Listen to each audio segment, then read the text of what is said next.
FM 94, The Dark. It is that time again, time to get to know a band we play here on The Dark. And tonight, I'm pretty excited about this interview, actually. We're talking with Ville. He's the lead singer of the band Him. They're actually a Finnish band, and they've really started to take off, I think, over here in the States. Yeah, I'd say probably maybe about 10 years ago. But really, they're really starting to push their album, a new album coming up here in just a moment. Actually, a box set of all their old stuff. We're going to talk to him on that coming up in just a minute. But first of all, I think you're in California right now. Am I correct on that, Ville? I am indeed, if I'm not mistaken. Hold on, I'll walk. Yeah, it looks like Sunset Boulevard. Well, it's not snowing or raining there, right? No, it's not. It's actually not too warm, but the days are okay. I'm not complaining at all. It just feels weird to be in a place where it's so happy and sunshiny and there's ice cream and blah, blah, blah, because I come from a country that's super cold, super dark, and super depressing. It's funny because the weather we've had in Minnesota here over the last week, and I've never been to London, I've never been to Seattle, but you always hear about the fog, the gloom, and all that. That's the way it's been here. Is that how Finland is? Oh, yeah, but worse. Finland's a really, really cold country, and then the days it has a similar vibe to what I've heard to Alaska, because the days are getting super short in the middle of the winter, and then the days are super long in the middle of summer. Right. So at this time of the year, the sun rises about 7 a.m. and it goes down at 4.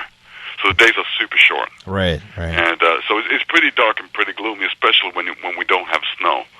Because the moonlight on snow reflects a bit, so it makes it not as gloomy. But, it sounds pretty desperate to you, I'm sure. So is that maybe why Him makes that kind of music, then? We've been thinking about it. There's a lot of metal bands coming out of Finland, and I was also always thinking about that. It's not the darkness, it's the fact that it's so cold, you have to keep yourself warm by banging your head. So that was my thought number one. But to be honest with you, I don't know. It's the classical traditional music, folk music, and so forth from the area of the world where we come from has always been really melancholy. Mm-hmm. But we don't consider melancholy or sad songs to be negative or depressing or doomy and gloomy in a negative sense. We think that the songs like that are beautiful, and happy music, like that sort of like shiny happy people type of stuff, is not acceptable. It's just not real. It's something that's okay for the sunshine and for eating that ice cream, but usually we need more depth in our music and more drama. Right. Hey, let's learn a little bit more about the band Him, because I'm sure there's a lot of people here in central Minnesota that maybe never heard of the band. Let's talk about the background and the history. How did this band all come about? Well, things basically that most of the guys, we grew up together, so we've known each other since we were 9 years old, 10 years old, and we've been playing in several bands together when we were kids. And obviously, then push came to a shove, so we had to decide whether we want to, get proper work and be like regular people, or if we want to be rebels, and I think the rebellion won, and so we put all our remaining energy into this band Him, and we started this in the early 90s, and so ever since that, we've been just doing this. We started demoing tracks on good old cassette tapes, and then got ourselves a record deal. And ever since that, we've been step by step releasing each successive album, and being able to, being able to travel around the world a bit. And it's been such a very, very big part of everybody's lives in the band. It's so close and personal that I can't separate the band from my personal life at all. It's the same thing. So I've been doing this for more than 20 years, and we just figured out that there has to be some sort of a band that can incorporate all the stuff we love in music, which is the sentimentality of, let's say, like Neil Young, coming together with the balls to the walls rock and roll attitude of, let's say, AC/DC. Very interesting. We're talking to Ville. He's the lead singer of the band Him. The name Him. Talk about the origin of the name Him. And I know that I think I did some reading about it. Originally here, when it came to the States, there was another band name Him. Am I correct on that? Yeah, there was some sort of like arty-farty artist somewhere. I think it was the Chicago area, so forth. That used the name Him, but for very different kind of music. There was some sort of like fusion arty stuff, and then as it seems a lot of things work here in this beautiful country of yours. A few calls between lawyers sorted it all out. so that's basically what happened then. But we started off. We called the band. We wanted like a really spooky Black Sabbath. Black Sabbath stole their name off of a horror movie with Boris Karloff and so forth. So we wanted a similar sort of like spooky name and gothic and scary and all. And so we decided upon on the moniker His Infernal Majesty. But that was before the time of the internet, and we didn't realize that there was a band in Canada called Infernal Majesty. And at the same time, we realized that the name is too much of a mouthful for a lot of the locals.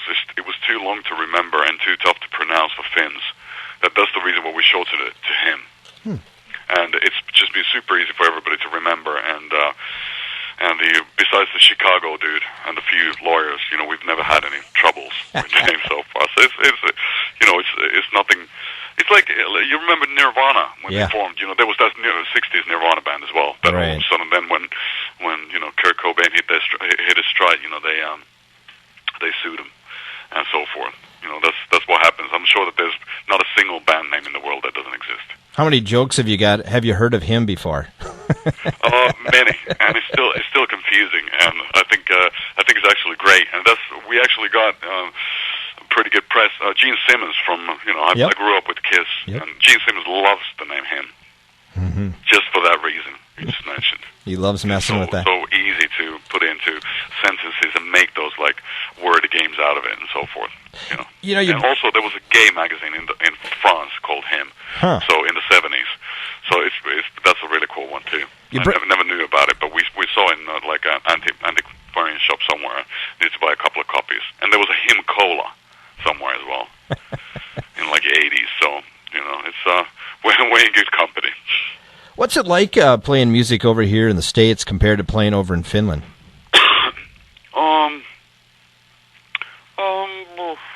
Well, the electrical current is different. So, at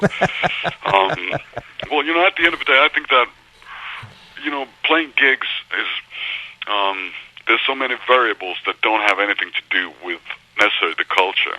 There's for example, the day of the week that influences highly, how people are going to appreciate the music and how they're going to party. If you're playing a Friday night or if you're playing a Monday evening, they're going to be very different. And also how the band is feeling at the moment. So I think that every night is usually different, and especially in the States, all the states are so very different from each other. It's like it's such a big country that it's totally different to play in somewhere wherever it might be, and then somewhere else, like playing Seattle and playing New Orleans. And they're both beautiful, and that's the great thing about this country. It's a great country to travel. There's so many cool things to see, and so many things that are so different from where we come from that it's good for the head. We're talking with Billy from the band Him. The one thing I want to get to too is the heartagram, because it seems like that is really, really your trademark, isn't it? It is the thing. I'm really proud of being the guy that drew it down, and that was on the day I turned 20, which was, hold on, I'm not lying here. No, it was 96. So yeah, I'm a huge fan of, obviously Led Zeppelin #4, with the 4 cymbals. Yep. I always loved strong cymbals. I loved the Iron Maiden stuff and Kiss stuff and Rob Zombie stuff. And I thought that HIM, the lettering, is boring for a logo. It's tough to create a strong logo. So I was hoping that one day I'd come up with an idea that would be a symbol that would symbolize not only the band, but the followers, the individuals, the music, the aesthetic. And then on the day I turned 20, I didn't even think about it. I just drew it down, and that was it. And ever since that, it's been crazy how well it traveled. It traveled through our friends like Bam Margera, who got it tattooed, and then because he was on the TV here a lot, everybody saw it. Like it was like wildfire. Same with Kat Von D. She had it tattooed and stuff. So it was like crazy good promotion from those people. Yeah, and that helped you out, didn't it? Yeah, and the cool thing about that is that it's totally organic, and there was no like shady, handshakes involved. There was Right. no like business going on. It was just people who enjoyed each other's company, who hung out and were in the kind of like the same team, and just were vocal about it. So that's kind of like that's a very special thing that actually we were all friends, and we still are friends back in the day. Mm-hmm. That's how it went. Absolutely. Hey, we're talking with Billy here from Him, and you guys have just released not too long ago here to the States the song "Right Here in My Arms." In fact, you guys released this back in the early 2000s, wasn't it? Or was it Yeah, even? I think so. It's been one of the live favorites since kind of like the beginning of the band. That's one of the songs that when we still play "Rebel Yell" by Billy Idol on occasion at gigs, and I love that '80s sort of like the beat and the vibe and the kind of like this. It's a non-stopping machine sort of a thing, and that's kind of like the thing we wanted to ape into "Right Here in My Arms" as well. And that. Get that '80s rock vibe. Yeah, and I tell you what, I mean, I've heard it. We play it here, and really digging it right now. It's Cool. it seems like it almost kind of has a feel too, like as you mentioned, the '80s vibe. And I could be totally wrong on this, but it seems like a lot of that '80s vibe is starting to come back in the rock side of things again. Would you agree with that or not? Well, I thought, I think we're like 10 years too early or something. But I grew up in the '80s. My first albums that I bought were stuff from the '80s. So Right. '80s for me is really important, and obviously because of the fashion statements, people have been trying to put the whole decade down. Right. But there was a lot of good music, and what '80s is good for is also the melodies. Mm-hmm. It was one of the like since the '60s. There's probably never been a decade so melodic as the '80s. Right. Well, I think the pop music definitely has gone back to the '80s kind of feel. Sure. Well, yeah, it has, and then the whole electronic, like the EDM stuff. With that actually like Daft Punk and all those bands that started them like ages ago, but have that sort of like '80s feel going to it. The old Oberheim DMX drum machines and so forth. So nothing's new under the sun. I'm happy for the '80s. I know we don't have a lot of time yet to talk here, but we got to talk about this exclusive limited edition box set, Lashes to Ashes, Lust to Dust. It's a vinyl retrospective from 96 to 2003. It's coming out next week via the End Records. And you even said you've actually held one of those box sets in your hand already, huh? Mm-hmm. Talk about that a little bit. You mean how it felt in my hands? Well, yeah, exactly. How did it feel in your hands, Billy? It felt great. I'm really happy. Originally, it was supposed to be. Yeah, it wasn't supposed to be 180 gram. It was supposed to be, I think, 140 or 160, just because of size limitations. But the pressing plant, all of a sudden, there was some hassle, and they were able to pull it off, so it's 180, which means that it's sturdier, it plays a bit better, it's a bit more stable, and it lasts longer. And it feels like heavy in your hands, so it was actually great to hold that whole box set, because it's got the 4 first albums plus our Super Rare EP that's released for the first time as vinyl, and to have that in the whole box, I was... You need to go to a gym to carry those things. Oh, boy, I walked right into that one, didn't I?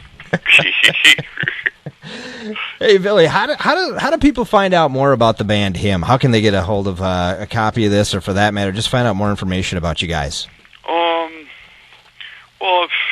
to be honest with you, I'm not super keen on social media and all that stuff, and I think that just Googling the band or the symbol, the hologram, or my name, you will find tons of info. So we're pretty easy to find on the web and on the blogosphere. And since, for example, I don't have my own site or my own Facebook things or whatever, I don't have any affiliations of any of that stuff. I like the good old mystique. I don't think that rock and roller has to tell everybody what they're eating. Right. Every day, and the little tiny details of life in general. And besides, of course, that I don't eat. I just drink blood.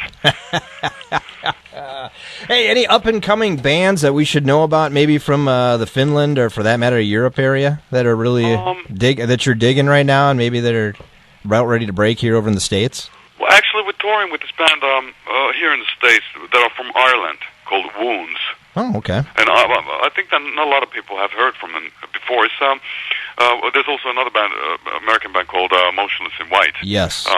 Who people know a bit more here. But Wounds, it's a really, they're a great new band. They've been around for a wee bit, but it's an incredible story of the band. You should Google that stuff up too, just because it's so surreal it doesn't seem real what happened to the band. There was like one guy nearly died of an accident, and it's incredible. You know, the more you say that, I think I remember somebody talking about that too. So. Yeah, but I really dig the music, and I dig the guys. They have a really good attitude. They're young guys, and they have this kind of like there was a Norwegian band called Kvelertak. It's like this hardcore punk with rock and roll attitude. It's tough to explain. It's kind of it was a scene in Europe that not a lot of bands were in, but it was well respected. And then a good old band called Turbo Negro, if you know of them. It's, yes. Yep. That's sort of like a vibe. You know, it's really punky, in your face, really energetic. It's like, you know, it's maybe something that Iggy Pop would have done. Absolutely. He'd be 20 these days. Absolutely. Well, Billy, I know we got to let you go here, but thanks so much for joining me. And guess what? We're going to play your the current song right here. Sound good? Thank you. Sounds great. There it is. It's called Right Here in My Arms. It's on the Dark and FM 94.